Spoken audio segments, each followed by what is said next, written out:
ദിവ്യാത്മാക്കൾക്കെല്ലാം വിനീതമായ നമസ്കാരം.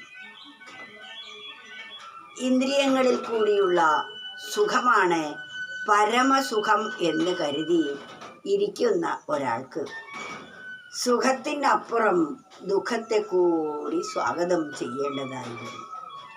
കാരണം അവയിൽ നിന്നും നമുക്ക് ക്ഷണികമായ സുഖവും അതിലപ്പുറം ദുഃഖവുമായിരിക്കും കിട്ടിക്കൊണ്ടിരിക്കുന്നത്. അതിനാൽ ഒരു കവി പറയുന്നു, ഇന്ദ്രിയപ്രീതിയാം സൗഖ്യമെന്നോർത്തി മഞ്ഞിൽ മാവു വാഴുകിൽ സച്ചിന്തയകലും പാപകർമ്മം ചെയ്യേണ്ടതായി വരും.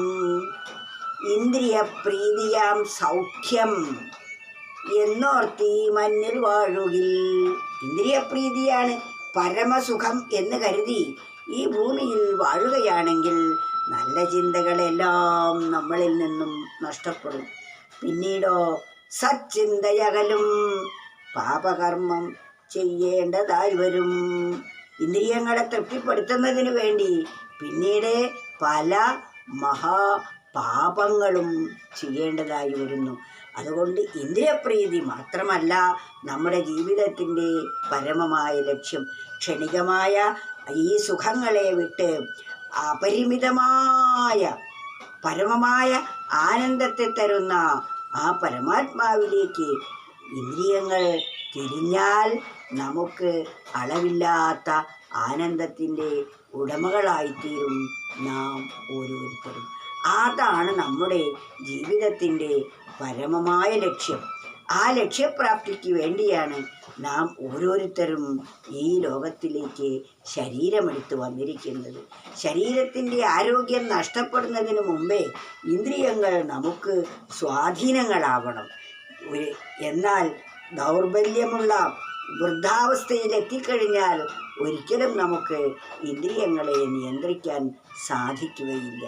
അതിനാൽ ഇന്ദ്രിയപ്രീതി അല്ല ജീവിതത്തിൻ്റെ പരമമായ ലക്ഷ്യം. ഇന്ദ്രിയാതീതമായ പരമാത്മാവിനെ അറിയലാണ് ജീവിതത്തിൻ്റെ പരമമായ ലക്ഷ്യം എന്ന സത്യം ബോധിച്ചുകൊണ്ട് വേണം നാം ഇവിടെ ജീവിക്കാൻ. അതിനാൽ ഇന്ദ്രിയപ്രീതിയാം സൗഖ്യമെന്നോർത്തി മഞ്ഞിൽ വാഴുകിൽ സച്ചിന്തയകലും പാപകർമ്മം ചെയ്യേണ്ടതായി വരും. അതിനാൽ പാപകർമ്മം ചെയ്യാൻ ഇടവരാത്ത വിധത്തിൽ വേണം നാം ഇവിടെ ജീവിക്കാൻ. ഒരിക്കലും നാം നല്ല ചിന്തകൾ ഉപേക്ഷിച്ച് ദുഷ്ടചിന്തകൾക്ക് വിധേയമാകാതെ നാം പരമമായ കൈവല്യാവസ്ഥ പ്രാപിക്കുന്നതിന് വേണ്ടിയായിരിക്കണം നമ്മുടെ ഓരോ സെക്കൻഡും വിനിയോഗിക്കാൻ. അമൂല്യമായ മർത്യജന്മത്തിൽ മാത്രമേ ഇതെല്ലാം നേടാൻ നമുക്ക് സാധിക്കുകയുള്ളൂ.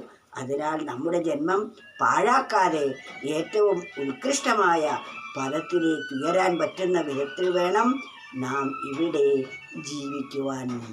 ഇന്ദ്രിയപ്രീതിയാം സൗഖ്യമെന്നോർത്തി മഞ്ഞിൽ വാഴുകിൽ സച്ചിന്തയകലും പാപ കർമ്മം ചെയ്യേണ്ടതായി വരും.